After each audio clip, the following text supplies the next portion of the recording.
Hello you guys, and welcome back to my channel. If you're new here, I'm Amanda, aka FitFoodAE, and today we're gonna be making a high protein, low calorie red velvet cake. So this recipe is for a mini single serving cake because I know how much you guys love my single serving recipes. It's gonna be made in this 4-inch mini springform pan.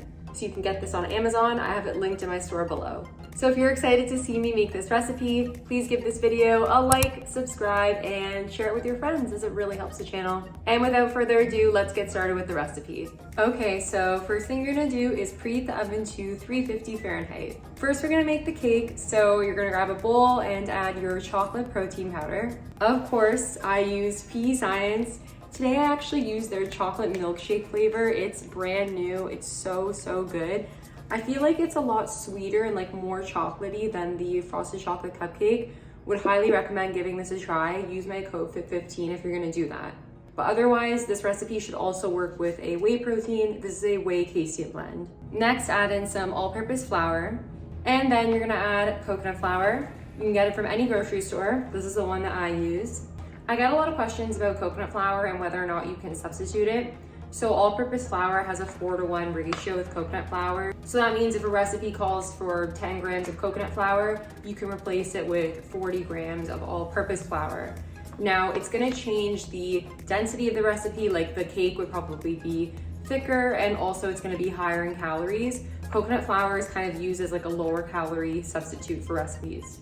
And that's why I'm combining all-purpose flour with coconut flour. Next, add in some unsweetened cocoa powder. So I just use Hershey's. And then add in your baking powder.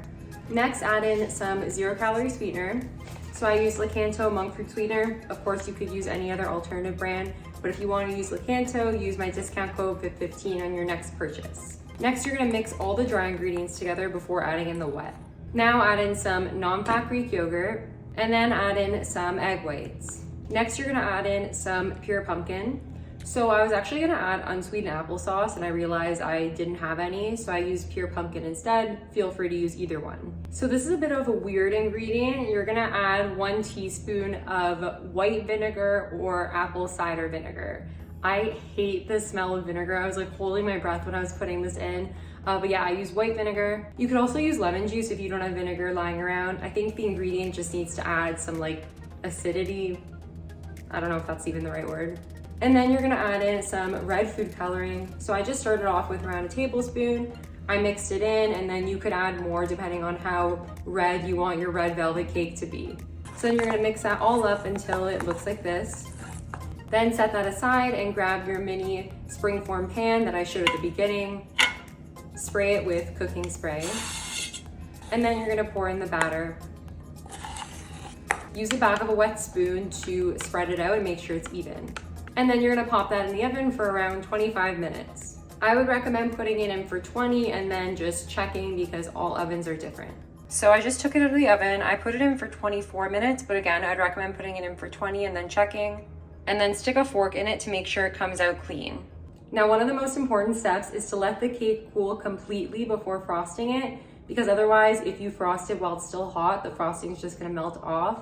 I mean, realistically, you could do that because you're not posting it on YouTube or Instagram like I am, but if you want it to look pretty, just wait for it to cool for like 20-ish minutes. So now, while the cake is cooling or while it was baking, whatever you want to do, we're gonna make the frosting. So you're gonna grab another bowl and add some light cream cheese. Ideally, you would have left it out to soften, but if you didn't do that, that's okay. Just put it in the microwave for like 20 seconds. So this is the one I use. It's Philadelphia, 41% less fat than regular cream cheese. Next, add in some vanilla protein powder. So I use PE Science, I just use the cake pop flavor. And then add in your 0-calorie powdered sugar. So I use Lakanto powdered sugar. Of course, you can use any other alternative brand. Then you're gonna add in a bit of cold water slowly, like start off by adding a tablespoon, then mix that, then add a bit more if needed. And then just mix it until the clumps come out, until it kind of looks like this. Make sure not to put too much water in, otherwise it's gonna be runny and we don't want that. So then you're gonna keep the frosting in the fridge while you wait for the cake to cool.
I was worried that it was gonna taste like exactly like the chocolate cake, but I can taste the red velvet. I think it's because of the white vinegar and the sort of taste that that made. It's really, really good. You can even add a bit more red food coloring. I feel like I could have gotten away with adding a bit more to make it more red. But yeah, and I love cream cheese frosting. It's amazing. Thank you guys so much for watching. I really appreciate it, and I hope you enjoyed this recipe. If you did like this recipe, then I'm sure you're gonna like my other ones, especially the cakes. So be sure to check out the videos that are gonna pop up on the screen. And please be sure to give this video a like, subscribe, and share with your friends, as it really helps the channel. And with that, I will see you guys next time. Bye.